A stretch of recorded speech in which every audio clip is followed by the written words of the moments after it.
Hey guys, it's Matt from Vagabond Recordings. And Greg from Suburban Sound Development. Time for Gear Time with Greg.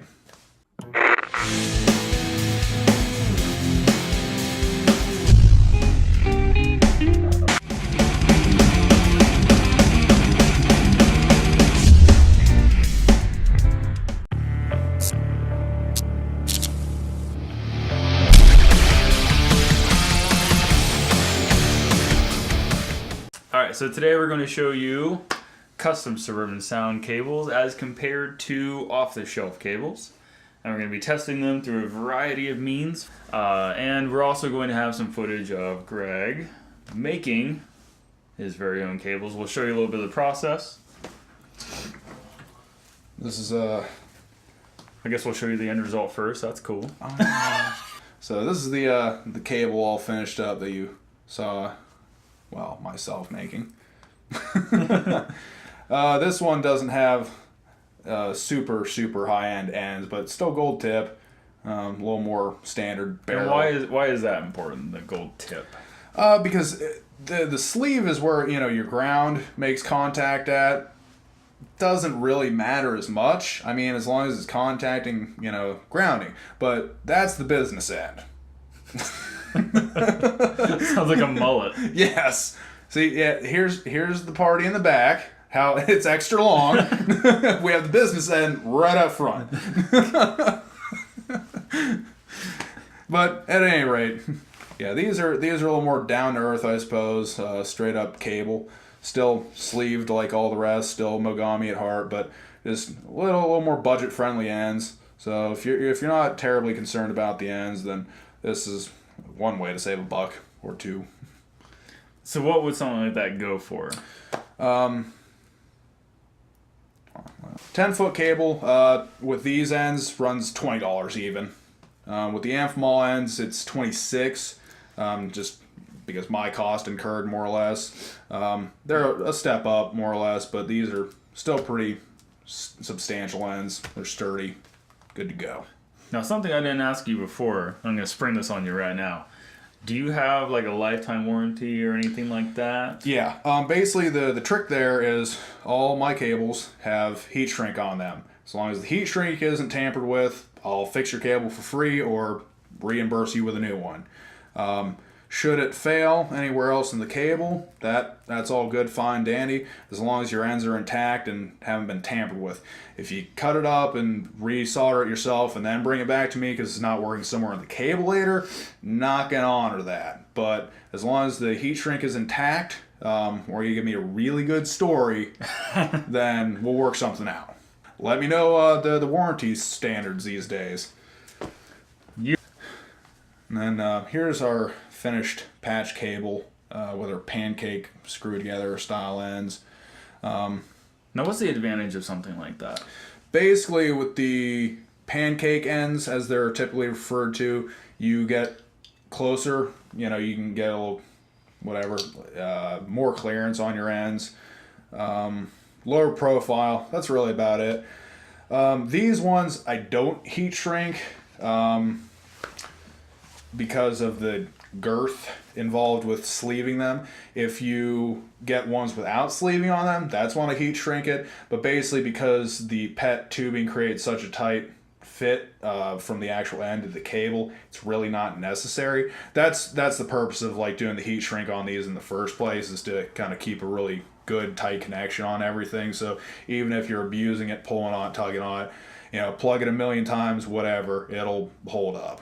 And we'll do a video in the future that kind of pits brand off-the-shelf cables for a pedal board versus an array of custom patch cables. Yeah.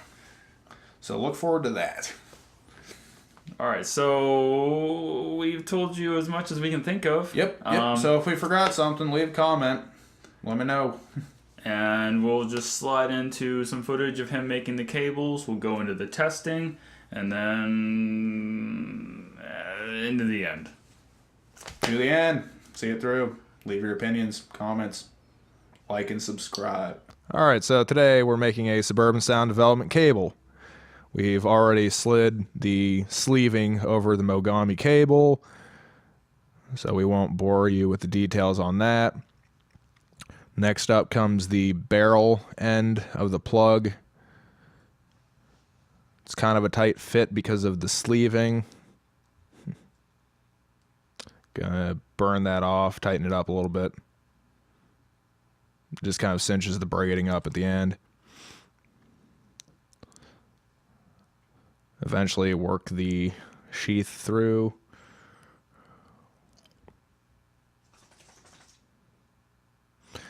Don't forget to slide on the heat shrink tubing. I typically attach my hot wire first and then bend it over to attach the ground.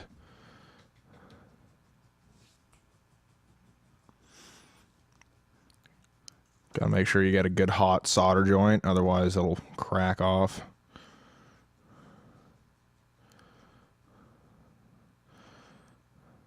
Now I'm crimping down the cleats. Slide the end up, tighten it down, put the heat shrink on.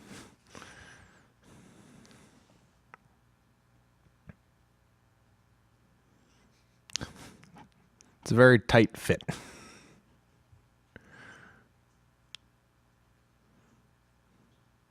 Yep, labor intensive. Can't forget the label of the fancy Dymo label maker, not sponsored. Using the butane torch to shrink the heat shrink tubing and to fix the label. And there it is.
Okay, so we checked out 3 different cables. 2 of them custom by Suburban Sound Development, and the other one is store-bought. We won't mention the brand.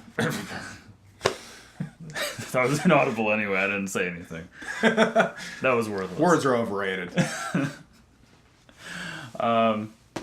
So we did a test for the was it the series, the bridge and the neck Yeah. for the clean. Yeah, it would have been, I suppose, parallel for, bridge pickup, neck pickup, good old Jazz Master.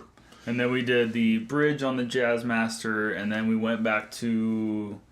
Did we go back to the parallel for the distortion? No, we were only on the bridge for the distortion. Okay, so bridge for distortion. So we ran through all those. He played as similar as he could. Not that great at that. We'll work on that for future. He tried. But, so we just wanted to show you, like, similar situations and how the cable, the build of the cable, the installation of the cable, the cable ends can all affect the fidelity of the sound. And there's a lot of, cable companies out there that are advertising like the best cable out there, but are they? And that will be your decision to make after listening to those samples.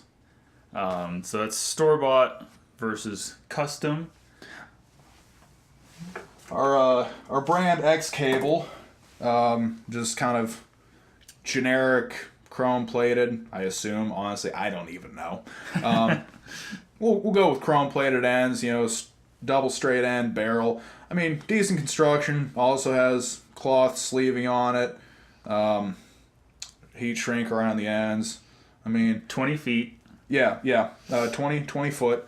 So I mean, good construction overall, solid cable. But For your studio guys, instrument cables over 20 feet start to degrade in fidelity in the first place because of the capacitance. That's the technological factor. That's why we call it Gear Time with Greg. Yes. So, brand X cable. Now, our other direct comparison Suburban Sound Development Cable, made with Mogami 2425 cable at the heart of it, sleeved with nylon PET tubing. That's contraction of the chemical makeup for it, so we're not going to go into that. Clear heat shrink around the ends just to keep everything snug and from backing out. I overlap mine over the Amphimol ends. The brand of ends on here are Amphimol, gold plated as opposed to the chrome. Now, do you know offhand the difference in capacitance between the chrome plated and the gold plated? Not specifically. Because I know gold is a better conductor. That's the idea. I don't have technical information on hand for that, but go to the Amphimol website and I'm sure they will. I hope they will. So that's our other 20-foot cable, the one that I've produced. So that's your closest direct A/B comparison. Now over here is the one that happens to have all the bells and whistles and currently be a wee bit tangled. Basically, these use, from my understanding, it's pronounced Neutric ends. I've heard Neutric. Yeah, I've heard Neutric plenty often. Yeah, Neutrik. Neutric. That's what I hear more often. From my understanding, Neutric is correct.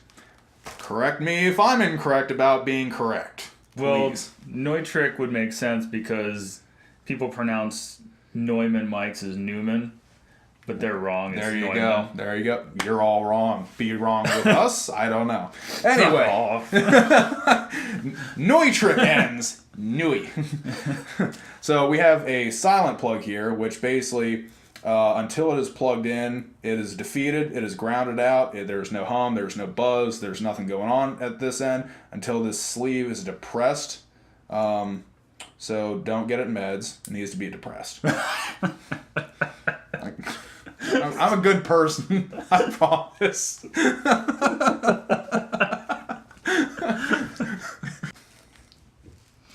All right. So silent plug on this end. Same Mogami cable running through it. Same kind of PET nylon base tubing, basically. Sleeving. I keep calling it tubing, but it's sleeving. It's like a Chinese finger trap. Basically, it starts off smaller diameter, and you just kind of have to wad it up and shove the cable through it. We'll have footage of that it's at the beginning of the episode. Yeah, you understand. This end, we're not going to really be paying attention to this today, but this is what they refer to as the timber plug. More or less, it's got this knob on the back of it that simulates longer runs of cable. So, hypothetically, if you were to be going direct in with this 15-foot cable, not 20-foot like the others, that is a factor also. It's 5 feet less, better suited to recording, hypothetically. This knob is supposed to simulate higher capacitance a la a larger cable run. So 15-foot cable, basically completely defeated. Cool.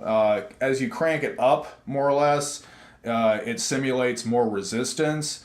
I would personally equate it to the difference of like, all right, if it's off, 15-foot cable, each notch, give or take, I'd say it's like adding another 15 feet. Is kind of what it sounds like to my ears. But Right. we're not really messing with that part today. Maybe we'll address that in a later video. And that's like the fidelity we talked about just a minute ago, like the longer cable runs.